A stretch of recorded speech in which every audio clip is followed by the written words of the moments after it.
and welcome to this episode of Proven. We are so happy to have you here with us.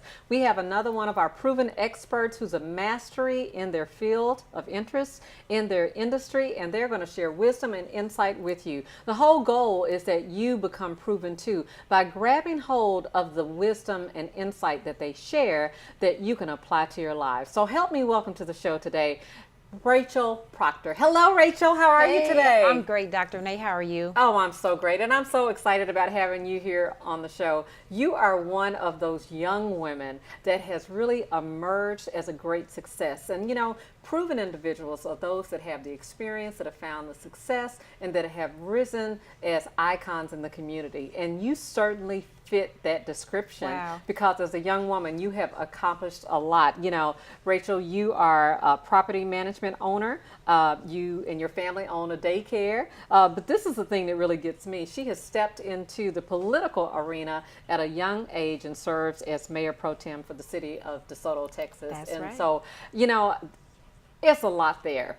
But I know that there's a story before you even got there. And so I want you just to share with us in this candid conversation the things that you feel have been really important for you as you've gone on this journey. At such a young age, I mean, you've achieved a lot. And so just wherever you want to start is just fine. But, you know, the thing is helping people to understand that they too can have access to this level of success as well. Right. I'm just so excited to be here to be able to share my story. And you are absolutely right. I have my hands in quite a few things, but I had to learn over time. I've always been kind of a workhorse, somebody that enjoyed working, somebody that loved doing things and creating and just going. But I had to learn eventually to scale down on a lot of those things to discover my purpose. So that was actually a huge journey for me too, to discover where I'm supposed to be and understanding time and seasons of life as far as when I'm supposed to be doing those particular things. And so God has shown me a lot in that. So what would be the thing that you feel that helped you to come to that conclusion? Because, you know, a lot of times, you know, we'll keep going and, you know, we've heard the saying, you know, jack of all trades, master of none. Right. And a lot of times we will spread ourselves too thin and we end up not having really great success in various areas. Was there like a turning point or a lesson or one defined moment in time when you recognize, wait a minute, I'm not in the right season? I think one of the things for me that was pivotal for me was when the light bulb came on, because I would always feel like I had to do this and had to do that because I always would feel like I'm missing out on something. But when I again learned a lot about time and seasons and being effective, and my desire to be effective became stronger because I realized, like you said, I was a jack of all trades, master of nothing, and I wasn't being as effective or making an impact in most of the things that I was doing because I had no real focus. And so when I kind of got over my fear of missing out, so to speak, and wasn't afraid to scale down, like you said, and to niche down, to say, what is it that only I can do? And just kind of pick those things and delegating the rest, or, you know, putting those things out for different times. It was kind of around that time that I really discovered what I was supposed to be doing, and I got comfortable in that without feeling, again, like I was missing out or, you know. Yeah, you know, that's an interesting concept of missing out on everything because, you know, you're from this area.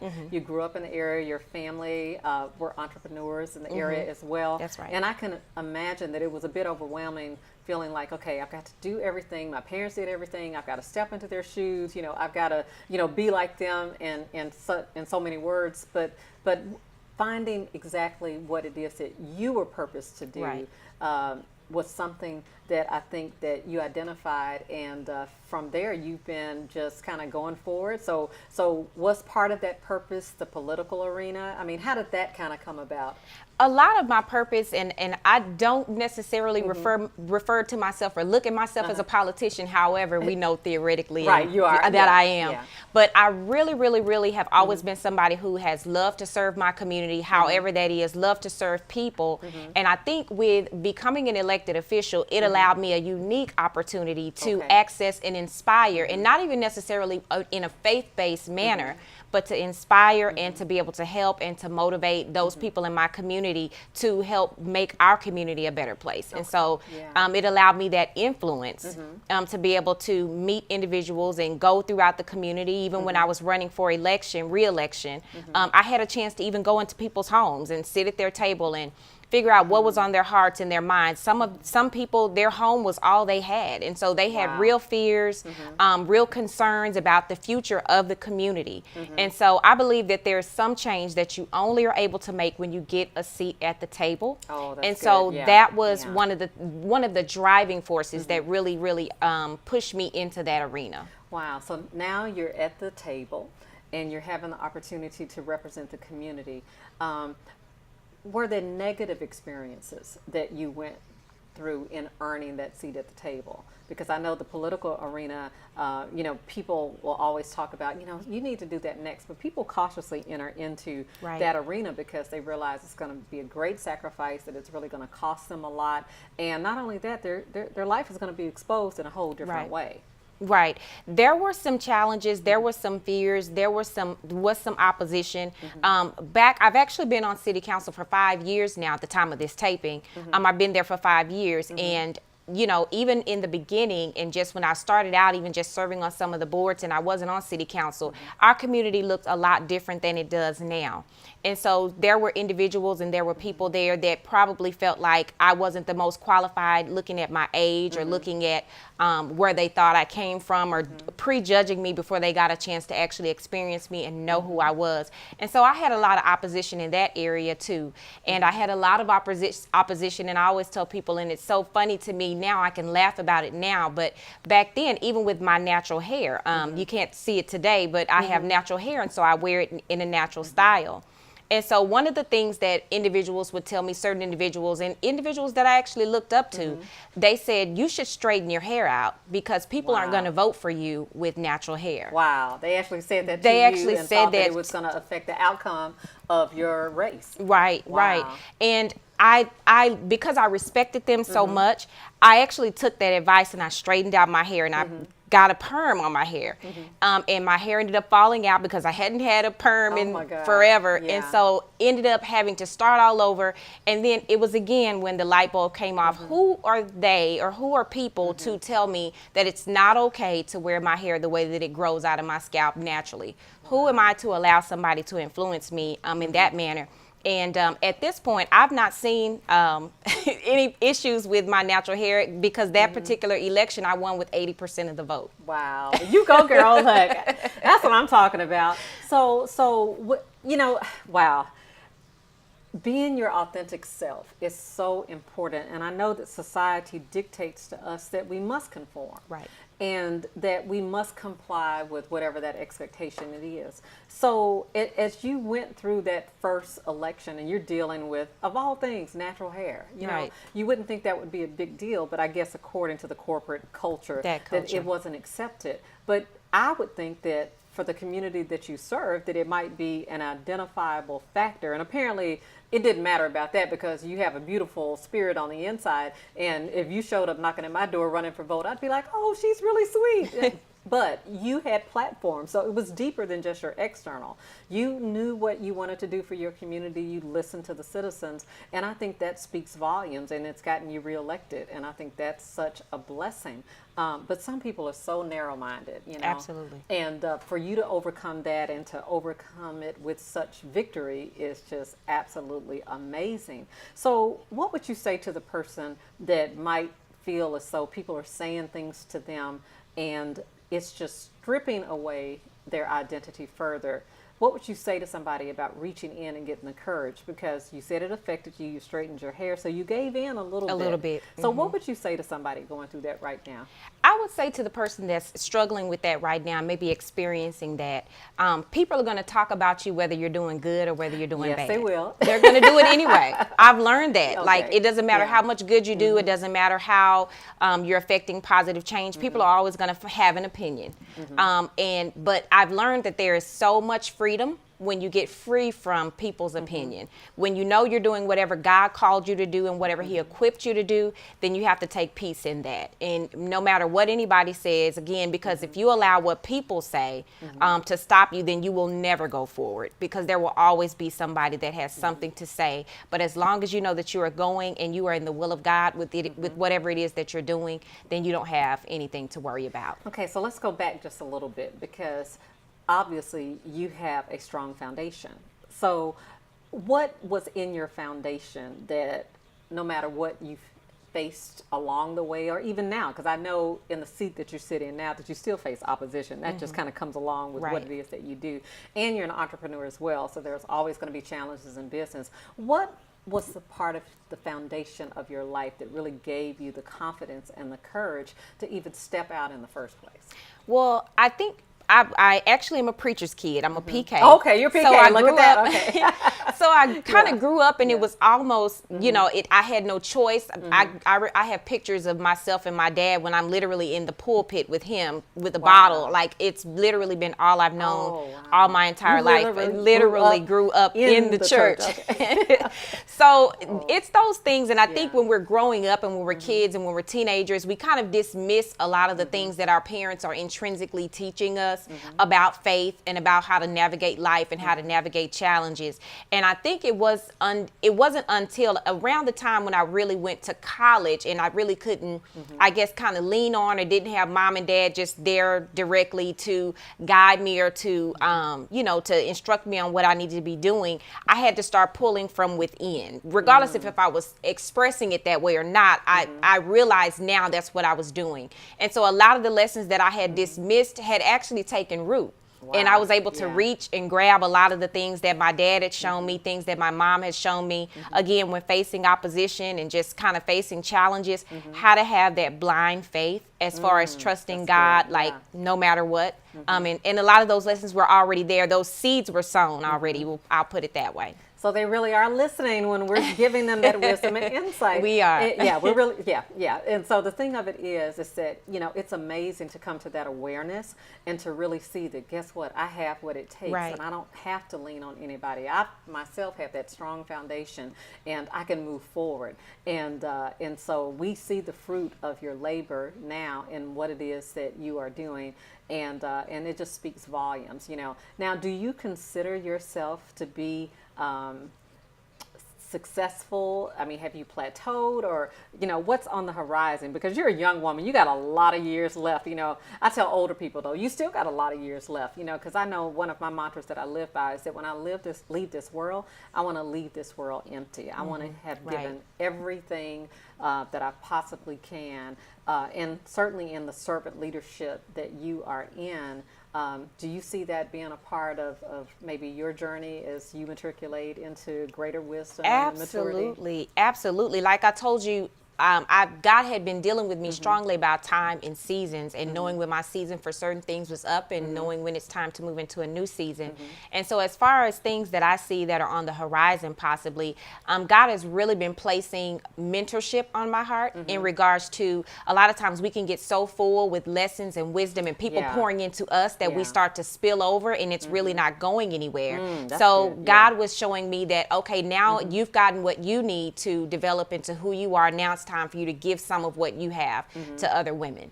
And so he's really been dealing with me with mentorship, with different events, and just things that we've developed as far as distributing our content, as far as videos. And I was kind of speaking earlier about my podcast off the camera. Yeah, congratulations. And so things like that, you know, we can reach more women than I could if I'm just sitting with them one-on-one. So things that we're able to share all throughout the globe, I guess, with the internet and things like that, and social media. God has really been placing those things on my heart as far as developing those lessons to where they can be given to someone else. So let's talk a little bit about this technology, because your generation definitely is very attuned to the nuances that are available to you. And so you were talking about this new venture of doing a podcast and having an app. I heard you say an app. Okay, I didn't miss that. You know, so many people are so afraid. from the older generation, so I'm not afraid. I'm just a little more cautious and maybe a little bit slower learner. But there might be somebody that's watching and they are of your generation and they feel stuck and feel frustrated. You know, with all the things you've accomplished, I also hear you say that you've tapped into every possible opportunity and lifted every stone. So what is it that you could speak to somebody to help them to understand that just don't quit, don't give up, turn over every stone, look under every rock to find what is uniquely yours? Right. I always tell people that everybody is an expert in their own way, because you're an expert on your life. And I always say that sometimes we look at experts or being an expert as something that's out of our reach or somebody that's, you know, at a certain level. But I believe that the only thing that makes you a true expert is knowing more than the people that you're teaching. So if you're a 5 on a scale of 1 to 10, then you target 1, 2, 3, and 4. You're not targeting 6, 7, 8, 9, 10. But you serve those people with what you know and serve those people with excellence, and you all can grow up together. So I always tell people, find what your thing is in life. Maybe you have gotten yourself out of debt, or maybe you got yourself out of a bad relationship, or whatever your thing is that you've accomplished. Because a lot of times we discredit the things we've been through because a lot of it feels natural, or we just kind of are glad to be out of it, whatever it is. But look for the system in what it is that you did. And look how you can replicate that to help other people that are in the same situation. Because it may not seem like a big deal to you, but it's probably a big deal to the woman that's still stuck in a toxic relationship, to know how can I get out of this, or how can I get out of debt, or whatever your thing is that you've done. So kind of look for the things that you have overcome or had some level of success in, no matter how big or how small. Because that's another thing that kind of trips people up, is they feel like it's not big enough, or my story is not fascinating enough. But I just believe that there are some people that are assigned to our lives, and they will only follow the voice or the thing that God has given us to put into the earth. Because God will give us a gift, but it's, you know, he's not going to do it for us. We have to walk those things out. So start where you are, work with what you have, appreciate the good, the bad, and the ugly in your life, and find out how to leverage it. Absolutely. You know, I know a lot of times people are like, well, it's too painful for me to go back there. But I believe that nothing is wasted in life. Every experience that we have is useful. And I love that. It just gave me chills when you said that. You better go and find out how you climbed out of where you are, and then go back and pull somebody else up. That's basically what you're saying. And sometimes we do make it more difficult. We make it seem like it's impossible. But if you just start where you are, like you said, if you're 5, I like that. That's really, really good. Now, do you teach that in your mentorship training? I do. Okay, I love that. Okay, I'm gonna have to borrow that. Go first ahead. time I'm giving her credit. After that, I'm just running with it. Go because for it. a lot of times people try to start at 20, Right. and they can't get their footing, and they don't have the success, and it really sets you up for failure. But if you start small and start where you are and use what you have, you can find that greater success. So with your mentoring, what are you doing? I know, given the position that you sit with the city, I know it affords you opportunity to really get into places that others might not. What are some of the things that you're doing right now that you've been able to add to your repertoire of what it is that you're doing, having been in that elected seat?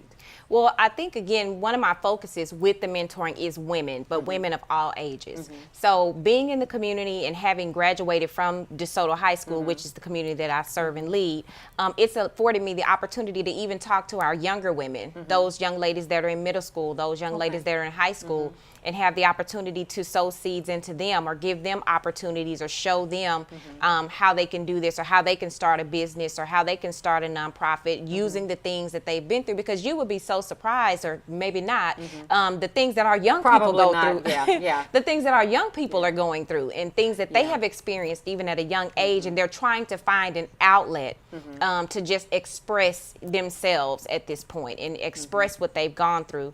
And so just having the opportunity to even talk to the younger ladies in our community, and even abroad, has been very, very special to me and very meaningful to me when it comes to mentorship. Yeah, because times are very different, and I am seeing that, you know, girls now are dealing with things at such a young age. I mean, some things that we weren't even introduced to until we were perhaps in high school, or perhaps even in college. And do you really see that they desire to have that impartation, or because I don't believe that the generations coming up are throwaways, and some people have some very harsh things to say about Right. them. I think that if you train them up, just like anything else, if you give them the information, if you help them to develop, that they really desire to have that. Right now they may just be going with the flow, and we've all been caught up in that before Right, in our right. lives. But do you really find that they're open to that, to having someone who really cares?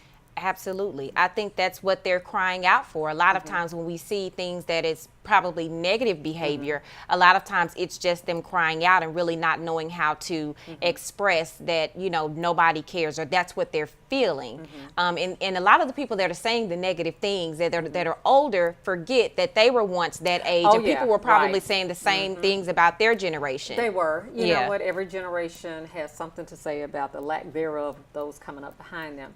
And but I just think that because this generation is faced with so much more exposure via social media. When my kids were little, and they're 20-somethings now, but when they were little, I could better monitor what they watched on TV. Sometimes I'm appalled. I don't watch a lot of TV, but I'm flipping through sometimes, and I'm looking at commercials going, oh my God, Yes. I hope nobody else is in the room seeing this. You try to get past it, but it's just like, they have access to seeing So much more more. and to hearing more, and then the exposure in their own environment, to me can be so devastating, because we have so many more kids that are coming from broken homes.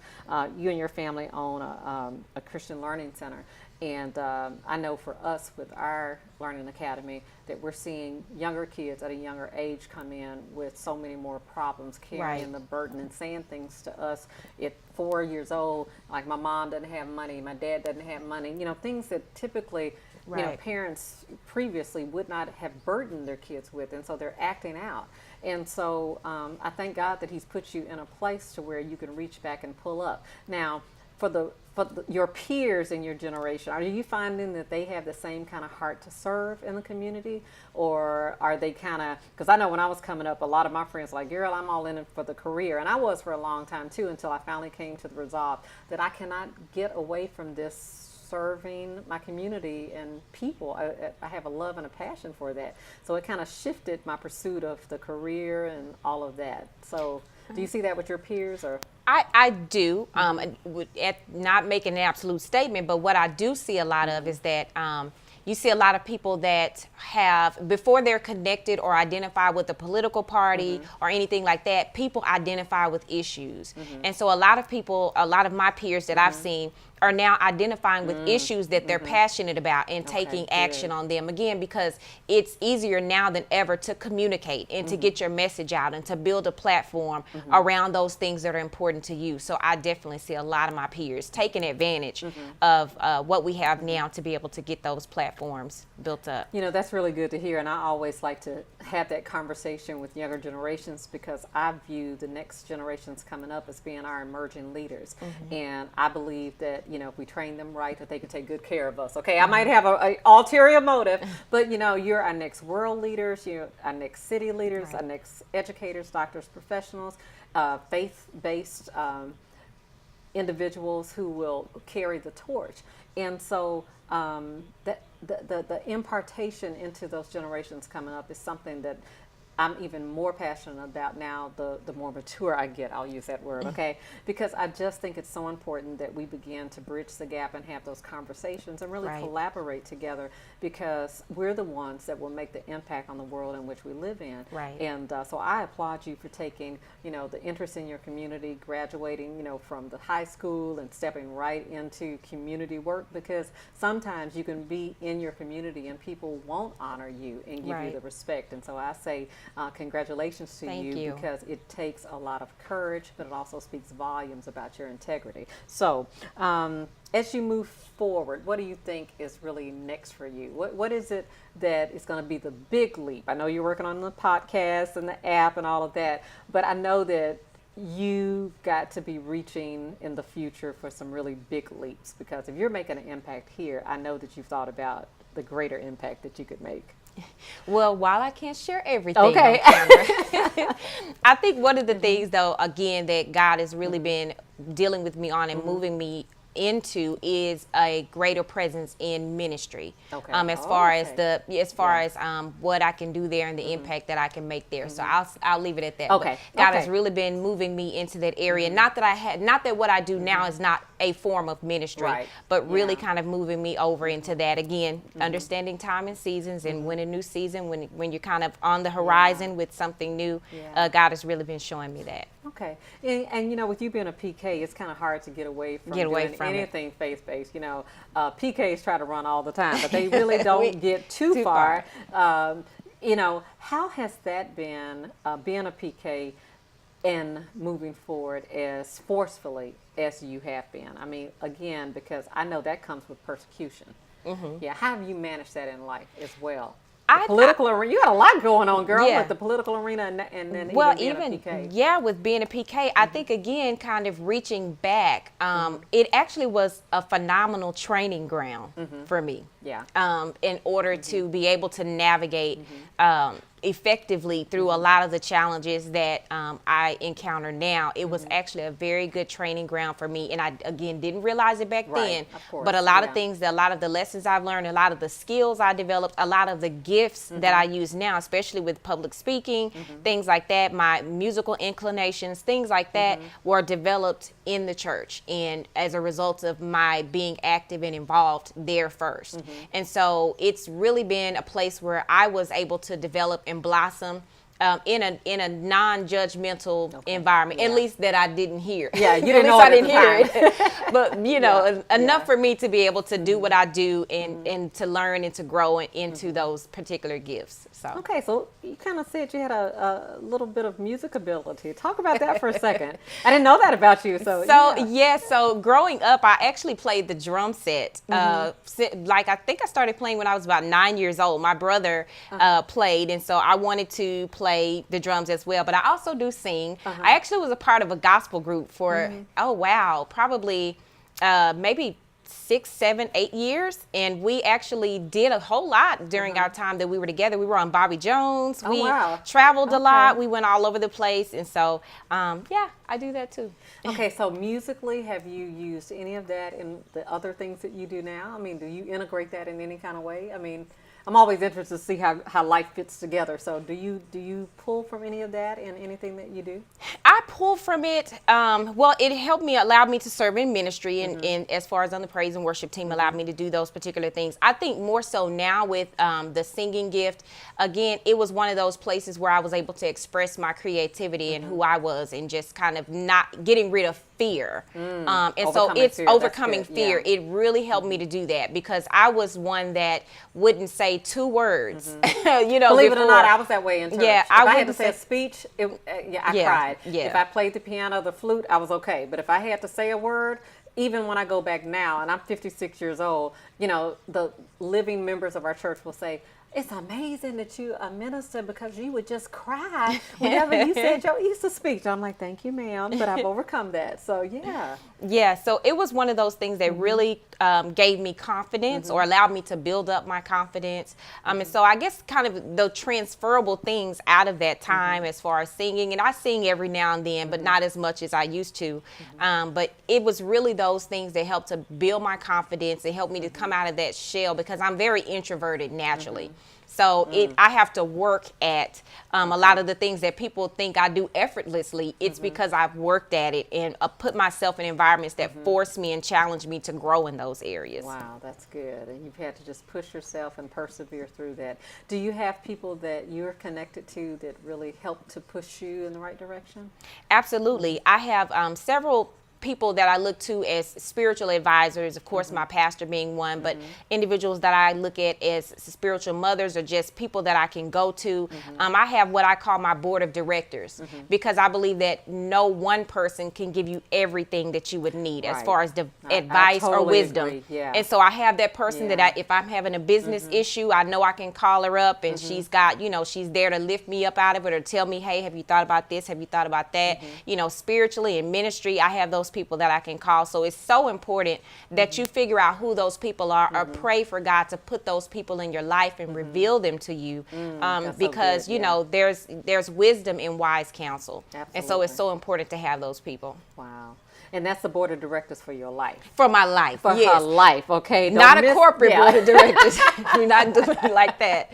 Yes, a board of directors for my life. Yeah. Yes. Yeah. And I think we all need that sphere of influence and those wise counselors in our life to really help us. And so many people are so resistant to that, and they make so many mistakes. But, you know, when you really are connected to people that want to see you Right. blossom and benefit greatly, they'll always steer you in the right direction, because we don't want you to make the same mistakes that we made. And so I often tell people, come to us, ask questions, because we can save you a whole lot of time, Right. a whole lot of money, probably a whole lot of frustration, aggravation, vexation, and pain. Yes. You know, when you get down to the nitty gritty of it. So is there anything that you just absolutely have integrated into your life that's become your mantra, that every single day that you think about, that you could share with others? I would say the first thing that came to mind when you asked that was one of my things that I've been really dealing with, and I think their theme was always kind of weaving itself into my life, but that is owning my story and who I am fully. Oh, wow. And that's huge for me, because Yeah. again, like I told you, I was extremely shy and just introverted, and I never really felt like I was enough or just Rachel. I had to have a title or this or that in order to bring importance to my name, but I had to realize that Rachel is enough. And Wow, so that's- that came through owning my story, owning the things that I've been through, and just getting comfortable in my own skin to be able to do that. Wow. Well, I tell you what, you've gotten comfortable in your skin, and we're seeing all the fruit of your labor. And I Thank just you. admonish you to continue going on. Thank Those of you. us that are older are super proud of you, and I'm telling you, you know, you have not seen yet what God is going to do. You're just entering in. So I pray today that Rachel's story, her authentic story, embracing that she is enough, has motivated you and inspired you. I hope that it's really let you know that you really can accomplish great things. You just have to figure out what it is that you're called to do, get into your purpose. You'll fail sometimes, and sometimes you'll succeed greatly. But at the end of the day, if you practice the principles that Rachel has shared with us today, and thank you so much for Thank being you so for having candid and me. so open, you too can arise and step up and be that proven person too. So we'll see you next time.